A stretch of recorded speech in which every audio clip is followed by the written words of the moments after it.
নমস্কার, আমি Puja, certified healer and confidence coach. আজকের আমি কান্নার ব্যাপারে বাংলায় কিছু কথা বলতে এসেছি। তো কান্না দুরকম হতে পারে। একটা আনন্দের কান্না, যখন আমরা আনন্দে আত্মহারা হয়ে যাই তখন যে ম্যানিফেস্টেশন অর্থাৎ শারীরিক প্রকাশ যেটা দেখা যায় সেটাকে আমরা আনন্দের কান্না হিসাবে গণ্য করি।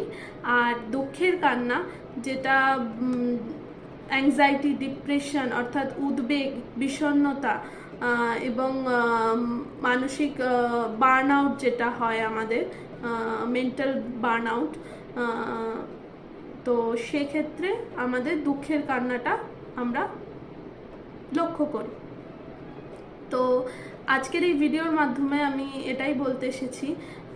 অনেকে আবার দেখেছি কান্নার সময় মানে যখন সবার সামনে কেঁদে ফেলেন অনেকে, তখন খুব এম্বারেসমেন্ট ফিল করেন।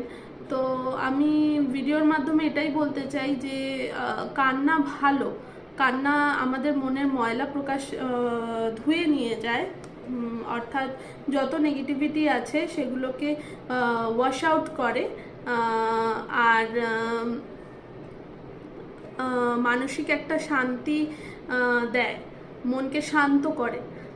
কান্না, কাঁদলে খারাপ কিছু না, কান্না খারাপ কিছু না। আমি বলবো, বারবারই এক কথাই বলবো, কান্না খারাপ নয়।